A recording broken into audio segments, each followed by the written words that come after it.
So students, let's start with the next electrode, which is called as the calomel electrode. Let's see what is the diagram of the calomel electrode. As you can see over here, we have, this is made up of glass tube.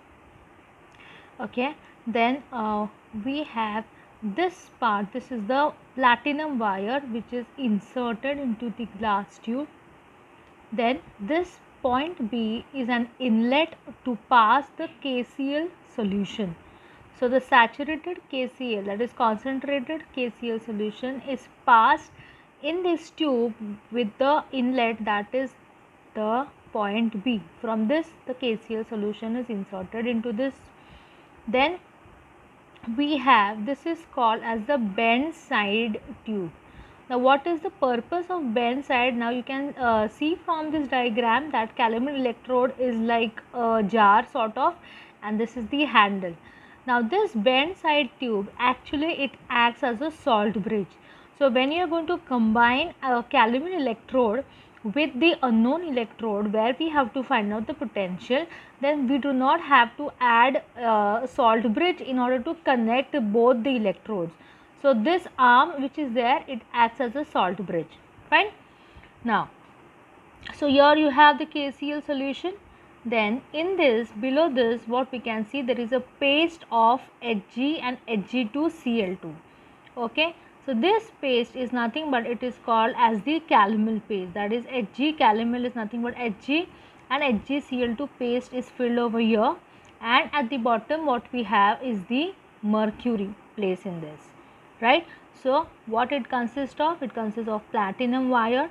This platinum wire is dipped in the mercury, and above the mercury what we have is the paste of calomel, that is Hg and Hg2Cl2, and above this what we have is the KCl solution. Fine. Now depending upon the concentration of KCl solution, we have the electrode potential.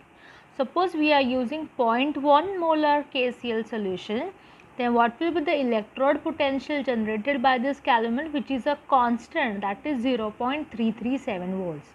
If we are using 1 molar concentration of KCl solution, then electrode potential is 0.280 volts, and if we use a saturated concentrated solution, then it is 0.242 volts.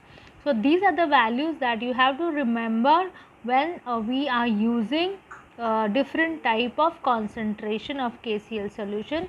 Either we can use 0.1 or 1 molar or saturated solution, but its electrode potential varies, and that we have to keep it in mind. Okay, so this was the construction of the calomel electrode. Now let's see the cell representation of the calomel electrode.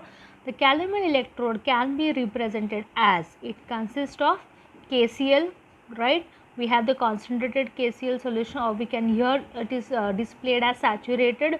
So we are using saturated KCl solution. Then we have Hg2Cl2, that is calomel, which is a solid paste, and then we have the mercury, that is Hg. Now as the calomel is also a electrode which is called as a standard reference electrode, so therefore it can act as anode, also it can act as cathode depending upon the another electrode which is connected with this. So if this electrode is serving as an anode, the half cell reaction will be oxidation. Okay, so if the calomel is acting as anode, then what is the reaction? Hg plus 2Cl, right? The mercury reacts with the chloride from the KCl to form Hg2Cl2, giving out 2 electrons, that is oxidation take place. So if the anodic oxidation is taking place, then what happens? The final product is the formation of Hg2Cl2, and there can be increase in the quantity of Hg2Cl2 because of the anodic oxidation. Now same, if this calomel electrode is serving as a cathode, then the half cell reaction will be reduction. So it is cathodic reduction. I told you Cr stands for cathodic reduction. So what is the reaction which takes place? Now it is reduction, that is gain of electrons. So Hg2Cl2 which is present, it takes up the electrons to form Hg and Cl.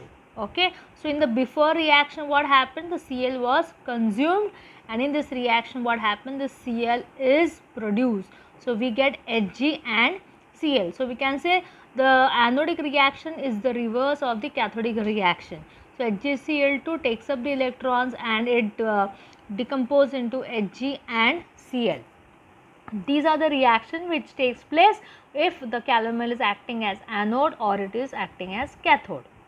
Now let us see one example of the calomel electrode which is connected with the another electrode, that is in this case we are considering zinc electrode.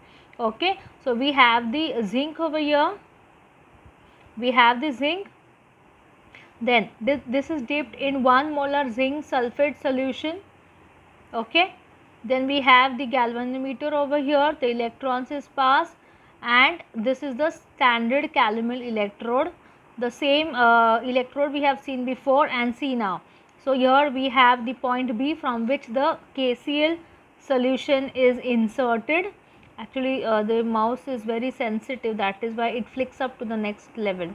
So we have, this is the point B from which the calomel the concentrated KCl solution is injected.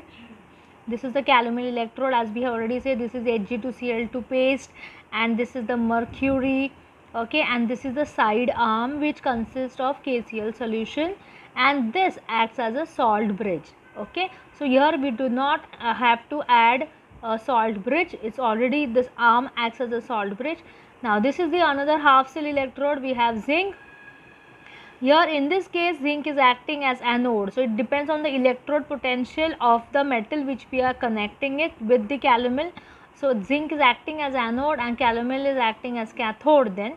So zinc anode it forms, and it is dipped in 1 molar zinc sulfate solution, right. So the potential whatever is developed, it will be because of the zinc electrode, and calomel electrode potential we have to fix it by using the value, right, as we have seen in the before table. If it is 1 molar or 0.1 molar, then that value will be the constant for the calomel electrode. Okay, so this is how the determination of standard electropotential by calomel electrode is carried out. Now let's see with this equations, like what is the cell representation, is represented as zinc solid. We have the zinc solid, that is the anode, which is dipped in zinc chloride solution which is aqueous, that is 1 molar. Then we have the salt bridge. Salt bridge is not over here, the calomel acts as a solid with the arm, that is a KCl saturated solution, Hg2Cl2 solid, and Hg which is liquid. Now the EM of the cell is measured experimentally. So as I said, we are in the previous diagram, we measure the EMF which is produced by the cell. From the measured cell potential, the standard potential of the given electrode can be calculated as the follows. So how we can calculate the final E cell? So E cell is equal to E cal minus E0 of zinc. Now we have to calculate E cell. Now what is E cal? So we have to what is the unknown over here? E0 zinc we have to find out. Fine. Now what is E cell? That is generated over there in the complete cell, how much amount of potential is generated, and E cal is nothing but the value depends upon the KCl what we are taking. Okay, so what is E0 zinc then? E0 zinc is equal to E cell minus E cal. So E cell minus E cal, whatever the reading will be there, that after subtracting the value which we get, that is called as the E0 of zinc. So this, in this way we can find out the electrode potential of any unknown electrode by combining with the calomel electrode. Okay. So depending upon that, we have the electrochemical series, as we can see over here. These are the half cell reactions and the standard potential. So we have the first, which is shown in orange color, that is the strong, the metal ions are placed as a strong oxidizing agent. Oxidizing, that is loss of electrons is taking place, okay, and reduction is gain of electrons. So this is our strong oxidizing agent, okay, from lithium to fluorine. And what we have is the, excuse me, oh, okay, now here is the strong reducing agents, as you see are decreasing, and at the center you can see now how here we have positive standard potentials, okay, that is from plus 2.87, and what happens, it is decreasing. And here we have hydrogen, as we have studied the hydrogen, standard hydrogen electrode, how much is the electrode potential we are considering? 0, right? And those with lower values, lower than the hydrogen, that is less than 0, are minus 0.13, minus 0.44, and so on. So the elements which are placed below the hydrogen over here, like zinc, aluminum, magnesium, have lower potentials than the hydrogen electrode, whereas here we can see the other elements like lead, chlorine, water, silver, they have higher oxidation potentials, and they are placed at the top of this electro motive series, what is there, which is shown in this table. Okay, so this is all about electrochemistry chapter, the small part which was remaining. So please go through these videos, and if you have any doubts you can ask me, and please solve the numericals which we already solved in the class. Thank you so much and all the best.